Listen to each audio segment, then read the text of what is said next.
Welcome to Garnet, Montana, where the Wild West got left behind. Folks, let's talk about Garnet, Montana. Population pretty much just squirrels now, but back in the day, this place was hopping like a frog in a hot skillet. We're talking saloons, gold prospectors, and enough questionable hygiene to make a hazmat team weep. It's the Wild West frozen in time like a fly in amber, but instead of a fly, it's a saloon, and instead of amber, it's, well, mostly just dust. Garnet's got that whole ghost town aesthetic down pat. You've got your dilapidated buildings leaning like drunkards, your creaky boardwalks just begging for a tumbleweed to roll by, and a silence so profound you could hear a 10-gallon hat drop from a mile away. It's the kind of place where you half expect to see Clint Eastwood saunter around a corner, squinting at you from under a Stetson. But hold your horses, partner. Before we saddle up and mosey on over to the ghostly remnants of Garnet's past, let's rewind the clock back to the good old days, when this dusty little town was bursting at the seams with gold fever, grifters, and enough tall tales to make your ears ring. Trust me, this is one history lesson you won't want to sleep through. Picture this. It's the 1860s and gold's been discovered in Montana. Suddenly, every Tom, Dick, and Harriet with a pickaxe and a dream is hightailing it to the treasure state, hoping to strike it rich. And that, my friends, is how Garnet, Montana came to be. Well, that and a whole lot of digging, sweating, and probably some swearing thrown in for good measure. Now, Garnet wasn't your typical gold rush town. Oh no, it was much more, let's call it rustic. See, most folks rushed to Bannack, the first territorial capital of Montana, after gold was found nearby. But Bannack had one tiny problem: not enough gold. So, when whispers of a shiny discovery up north started circulating, prospectors packed up their pans and hightailed it to what would become Garnet. By 1898, Garnet was booming. We're talking over 1,000 residents, 3 hotels, a schoolhouse, and enough saloons to make your head spin faster than a roulette wheel.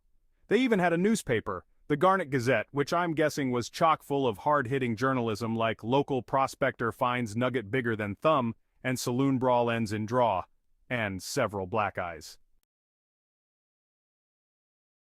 Now, life in Garnet wasn't all sunshine and gold nuggets. It was tough, dirty, and probably smelled like a combination of sweat, whiskey, and disappointment. But hey, it was the Wild West. What did you expect? Aromatherapy candles and cucumber water? Garnet had its fair share of saloons, and let's just say things could get a little lively. We're talking brawls, gambling, and enough whiskey to drown a horse, or at least make it forget it was a horse for a while.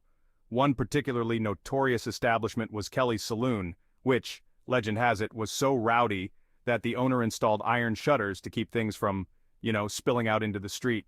Spoiler alert, it didn't always work. And then, there was the little matter of claim jumping. See, folks in Garnet weren't exactly known for their strict adherence to property rights. If you wandered off and left your claim unattended, well, there was a good chance you'd come back to find some enterprising soul digging away like they owned the place. It was basically the Wild West version of musical chairs, but with pickaxes and a lot more dust. You know what they say, all good things must come to an end, especially if those good things involve easily exhaustible mineral deposits. By the early 1900s, the gold started drying up in Garnet faster than a shot glass in a saloon on a Saturday night, and when the gold went, so did the people.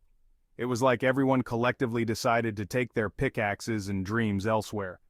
Some folks blame the fire of 1912, which took out a good chunk of the business district. Others say it was the harsh winters, and the fact that Garnet was about as easy to get to as a dentist appointment on your birthday. Whatever the reason, Garnet slowly but surely transformed from a bustling boomtown into a ghost town populated by more tumbleweeds than people. But here's the thing about ghost towns, they're not really ghost towns, are they? I mean, sure, there aren't any permanent residents in Garnet anymore, unless you count the squirrels, but it's far from forgotten. In fact, Garnet's become something of a time capsule, a perfectly preserved snapshot of what life was like during the Montana Gold Rush. And that, my friends, is something worth preserving.